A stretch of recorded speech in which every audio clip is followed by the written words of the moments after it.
Halo, perkenalkan nama saya Desi. Saya merupakan siswi dari Universitas Merdeka. Di sini saya akan membahas mengenai proposal pengembangan potensi ekonomi di Provinsi Jawa Timur. Nah, ini merupakan salah satu tugas dari dosen pengajar saya, yaitu Ibu Supriya Mamli, Manorek Sarjana Ekonomi Manajemen Manajemen. Mungkin Bu, sebelumnya saya izin dulu, mungkin ini bakal lebih dari 5 menit karena saya menampilkan banyak sekali data-data yang saya kolek, yang saya lakukan penelitian. Nah, ini langsung saja sekilas mengenai profil wilayah Jawa Timur. Mungkin yang ini teman-teman bisa lihat ya, bisa membaca. Ini PDRB ADHB-nya 2023 itu senilai 2.953.546 miliar, yang dimana 30% itu didominasi oleh industri pengolahan dan juga 19% didominasi oleh perdagangan besar dan eceran dan 11% didominasi oleh pertanian. Langsung saja ini kata-katanya. Ini ada data dari BPS sebut inflasi Jatim pada Mei 2024 dipengaruhi oleh beras dan juga satu lagi Jatim inflasi kali kelima. Nah, inflasi dengan inflasi tahunan 1,73% per September 2024. Nah, kontribusi ekonominya itu apa aja? Nah, Jatim ini menyumbang 14,22% terhadap PDB negara Indonesia dan menyumbang 24,9% terhadap PDRB Pulau Jawa, ya rekan-rekan. Ini ada beberapa juga rekan bisa baca. Dan juga ada dampak deflasinya itu menurunnya permintaan barang, terus konsumen cenderung menyimpan aset, dan juga harga saham turun, pengangguran meningkat, dan juga gaji turun. Di sebelah sini ada lagi deflasi di kabupaten atau kota ya. Teman-teman bisa lihat ini beberapa kabupaten dan kota yang mengalami deflasi seperti contohnya Bojonegoro minus 0,23% dan seterusnya. Ini ada Kediri minus, Kediri minus. Kita bisa lihat. Next, langsung ke rumusan masalah. Nah, ini yang akan saya jawab yaitu rumusan masalah, yaitu apa sih sektor ekonomi pada Provinsi Jawa Timur yang mempengaruhi dan berdampak oleh laju deflasi, dan juga apa saja sih sektor ekonomi pada Provinsi Jawa Timur yang perlu dioptimalkan dan lainnya. Dan juga ini ada juga penelitian saya, ada juga batasan masalah dan juga manfaat penelitian ini nanti kita bisa lihat di presentasi saya. Nah, setelah saya lakukan kompilasi di daerah Jawa, ini keadaan makroekonomi di Pulau Jawa ini bisa dilihat ada pertumbuhan ekonomi provinsi-provinsi di Jawa dan nasional per 2019 sampai 2023, dan juga ada juga kurva laju inflasi tahun 2024 mau cuma ya teman-teman bisa lihat. Dan juga ini beberapa tabel. Nah, ini rank pertumbuhan ekonomi Jatim itu di peringkat 3 dan PDRB per kapita di peringkat 5, tingkat pengangguran di rank di 1, tingkat kemiskinan di 2, dan konsumsi rumah tangga di rank 2, dan juga ada pengeluaran pemerintah di rank 4, dan juga laju pertumbuhan ekspor di rank 2. Ada beberapa indikasi ekonomi teman-teman bisa baca ya, diantaranya misalnya penurunan inflasi, mengidentifikasi perlambatan aktivitas ekonomi dan juga berpotensi penurunan pertumbuhan PDRB pada tahun 2024 bahkan mungkin pada tahun berikutnya. Serta ada juga kebutuhan analisis sektor ekonomi. Nah, ini kita bisa lihat pentingnya untuk memahami kontribusi tiap sektor terhadap indikator makroekonomi, dan juga ada beberapa tujuannya yaitu merumuskan kebijakan yang efektif untuk mendukung pertumbuhan PDRB Jawa Timur.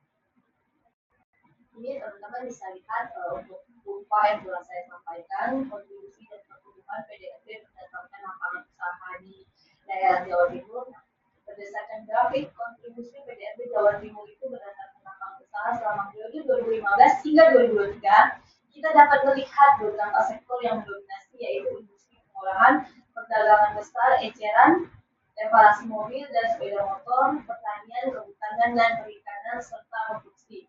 Namun rekan-rekan harus tahu ya, pada tahun 2019 ini terlihat menyebutkan bahwa mengalami penurunan hampir di semua sektor karena pandemi COVID-19, namun setelah itu pada tahun 2020, setelah tahun 2020, laju pertumbuhan sektor-sektor ekonomi ini cenderung meningkat ya teman-teman, meskipun beberapa sektor masih menunjukkan penurunan. Dan juga ini ada serapan tenaga kerja berdasarkan lapangan usaha. Proporsi tenaga kerja terbesar itu berada di sektor pertanian, kehutanan, dan perikanan, meskipun sektor ini memiliki laju pertumbuhan yang lebih rendah dari rata-rata pertumbuhan ekonomi provinsi Jawa Timur. Nah, dari sektor perdagangan besar dan eceran, ini serta industri pengolahan mengikuti di belakangnya. Ketiga sektor ini memiliki peran penting dalam penyerapan tenaga kerja dan membantu mengurangi tingkat pengangguran, terutama pas kemarin terjadinya PHK ya, seperti pada sektor pengadaan listrik dan gas ini mengalami penurunan dalam serapan tenaga kerja. Begitu. Ini ada analisis location question. Kan bisa lihat berdasarkan analisis industri pengolahan dan perdagangan besar dan eceran, reparasi mobil dan sepeda motor merupakan sektor basic dengan LQ tinggi yang menunjukkan ya bahwa konsentrasi lokal itu sangat kuat meskipun potensi pertumbuhannya sedikit melambat, yaitu di LQ 0,9% ya. Industri pengolahan tetap efektif untuk pengembangan yang lebih lanjut ya, rekan. Perdagangan besar dan eceran dengan DRQ 1,22 tergolong unggulan karena memiliki potensi pertumbuhan yang lebih cepat. Nah, sedangkan pada sektor lainnya, sektor pertanian kehutanan yang merupakan sektor non-basic, DRQ-nya itu lebih dari 1 dan memiliki DRQ di atas 1 menandakan potensi pertumbuhan yang baik sehingga dikategorikan sebagai sektor andalan yang berpeluang berkembang di masa yang akan datang. Nah, ini ada analisis share ini saya lihat kan tabel ya, kan bisa melihat dari industri pengolahan ya 2021-2024 ini unggul dan status kompetitif dan spesialisasi yang menunjukkan daya saingnya tinggi. Namun di 2022-2023 statusnya berubah menjadi kompetitif tapi tidak spesialisasi, yang menandakan perlunya perhatian untuk menjaga keunggulan spesifiknya. Nah, dari sektor perdagangan besar dan eceran ini cenderung stabil dengan status kompetitif dan spesialisasi selama 2 tahun ya. Ini menunjukkan daya saing yang kuat dan konsisten sebagai sektor unggulan wilayah. Ada juga selanjutnya di sektor pertanian, kehutanan, dan perikanan ini mengalami peningkatan yang dari tidak kompetitif dan tidak spesialisasi pada tahun 2021-2022 menjadi kompetitif tapi tidak spesialisasi pada tahun berikutnya yaitu 2022 hingga 2023. Meskipun daya saing meningkat, sektor ini masih membutuhkan pengembangan yang lebih lanjut untuk mencapai spesialisasi ya teman-teman. Dari sektor konstruksi ini memiliki status kompetitif tapi tidak spesialisasi selama 2 tahun berturut-turut. Nah, potensinya ini memang cukup baik, namun perlu kebijakan pengembangan agar dapat menjadi sektor unggulan wilayah. Ini ada analisis modul rasio pertumbuhan. Berdasarkan analisisnya itu, sektor industri pengolahan pada tahun 2021 hingga 2022 menunjukkan status potensial dengan nilai RPS 1,17 dan RPR 0,92. Nah, tapi pada tahun selanjutnya berikutnya itu turun menjadi tidak potensial, yaitu RPS 0,82 dan RPR 0,92 yang mengidentifikasi penurunan daya saing dan potensi pertumbuhan ya. Nah, dari sektor perdagangan besar dan eceran ini kita bisa lihat stabil sebagai potensial pada kedua periode dengan nilai PRS dan PRR RPS dan RPR yang cukup konsisten mencerminkan peran kuat dalam pertumbuhan ekonomi daerahnya. Nah, dari sektor pertanian, kehutanan, dan perikanan ini yang cenderung konsisten pada status tidak potensial dengan nilai RPS dan RPR rendah di kedua tahun, namun menunjukkan sektor ini belum menjadi prioritas pengembangan. Sedangkan sektor konstruksi tetap potensial pada kedua tahun dengan RPS dan RPR yang cukup stabil ya, menunjukkan potensi pertumbuhan yang baik meskipun ya tidak dominan. Nah, ini analisis tipologi klaster. Nah, berdasarkan analisis ini, dari sektor industri pengolahan mengalami perubahan status dari cepat tumbuh cepat maju pada tahun 2021 atau kuartal 1 menjadi maju tapi tertekan pada tahun 2022, 2023 atau kuartal 2 yang menunjukkan bahwa meskipun pertumbuhannya tinggi, sektor ini mengalami tekanan dalam daya saing ya. Nah, dari sektor perdagangan besar dan eceran ini tetap berada di kuadran 1 sebagai cepat tumbuh cepat maju pada kedua tahun mengidentifikasi pertumbuhan daya saing yang kuat dan stabil. Nah, sementara itu dari sektor pertanian, kehutanan dan perikanan berada dalam status relatif tertinggal yaitu kuadran 4. Nah, pada kedua periode lagi ya, ini mencerminkan pertumbuhan yang rendah dan kurangnya daya saing dibandingkan sektor lain.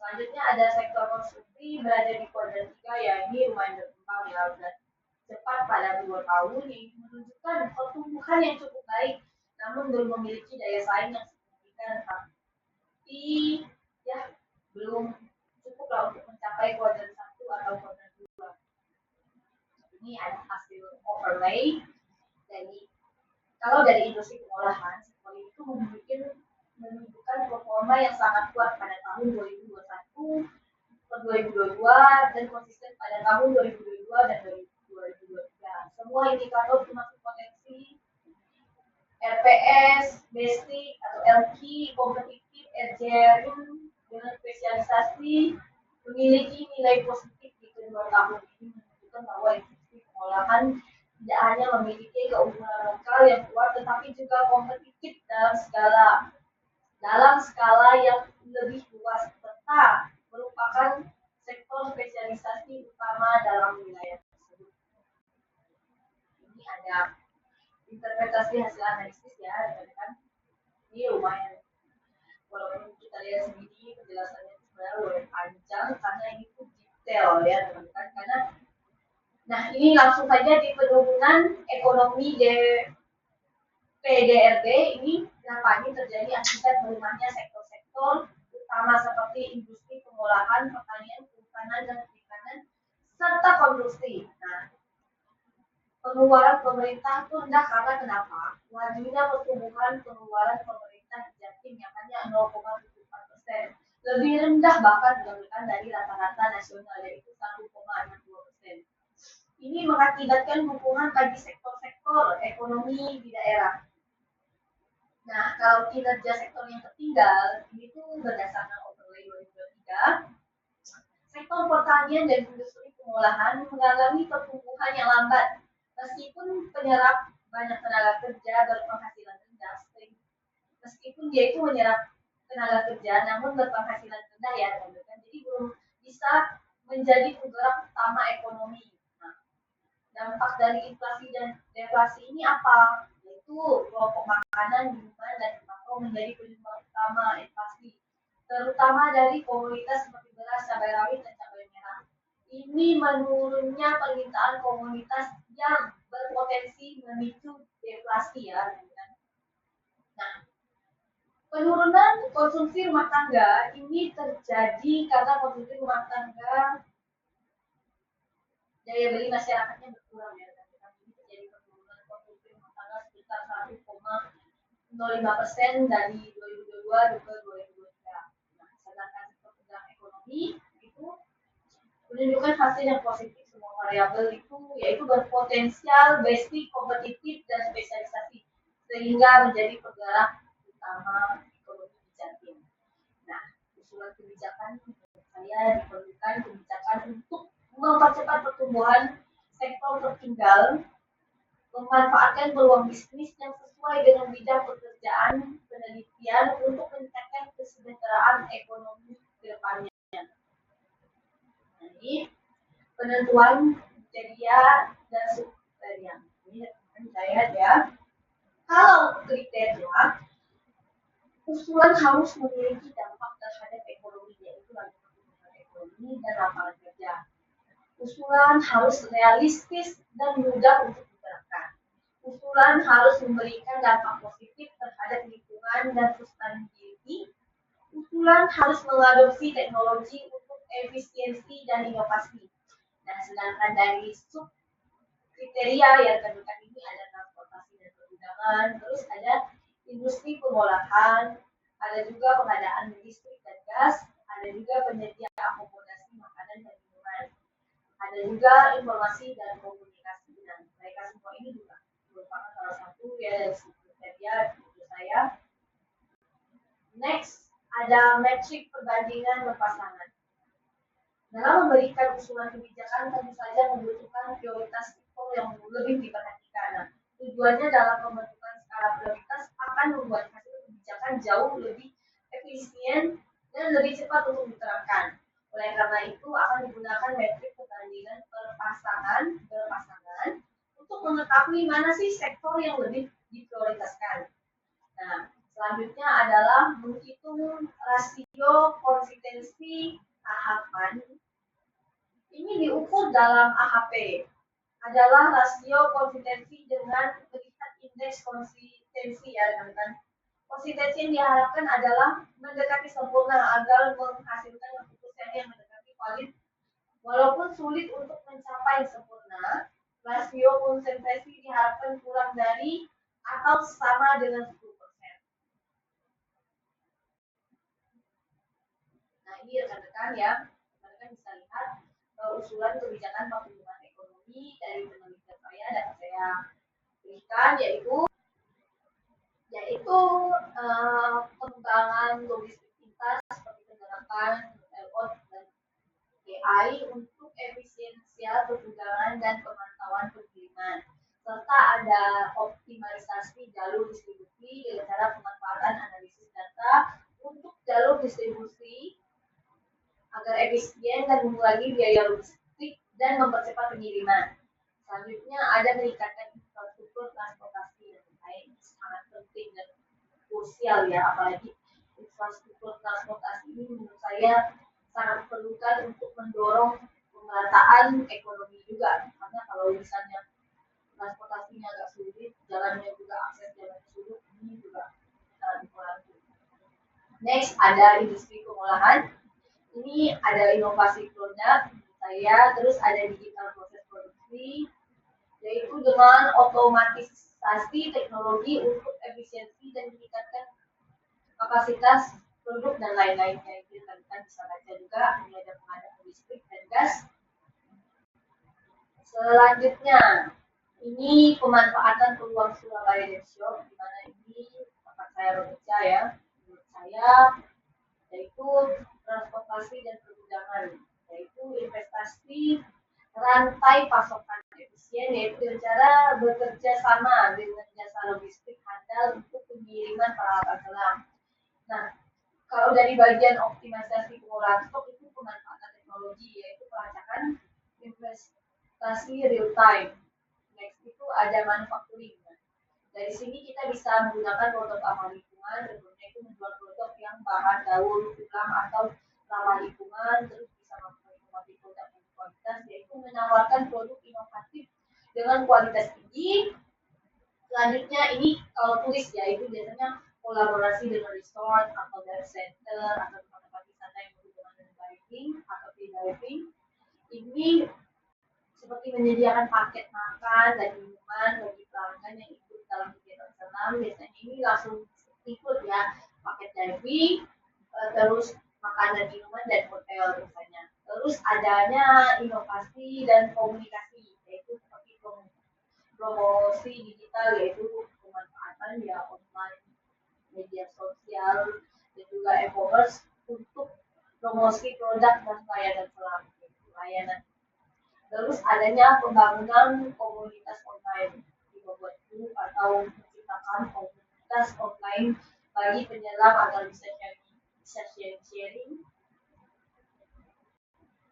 Nah, kesimpulannya yaitu apa sih penyebab inflasi? Yaitu kesimpulannya itu pertama, beras, cabai rawit, cabai merah ini merupakan penyebab utama inflasi. Terus yang poin kedua adalah penurunan daya beli menyebabkan masyarakat mengurangi konsumsi dan juga memperburuk inflasi ya. Dan juga kalau di sektor pertanian, kehutanan dan perikanan memiliki potensi rendah dan kurang unggul dari segi basic maupun daya saing pada tahun 2023 misalnya agak fatal lumayan. Dari sektor yang menonjol yang saya lihat sektor-sektor yang menonjol itu adalah perdagangan besar dan eceran yaitu reparasi mobil dan sepeda motor serta informasi dan komunikasi, akomodasi, makanan dan minuman yaitu yang kalau sektor prioritas berdasarkan AHP itu ada di transportasi dan pergudangan, terus adanya industri pengolahan, terus adanya pengadaan listrik dan gas. Nah, kalau rekomendasi untuk Surabaya Dev Shop yaitu adalah optimalisasi rental, pasokan dan pengolahan stok. Maaf, bukan rental sih, rantai pasokan dan pengolahan stok. Yang poin kedua adalah produk daur ulang dan berkualitas. Ya, itu harus berinovasi juga. Terus adanya kolaborasi dengan resort wisata selam atau tempat diving atau dive center. Terus adanya pemanfaatan platform digital. Ya, begitu ya. Next.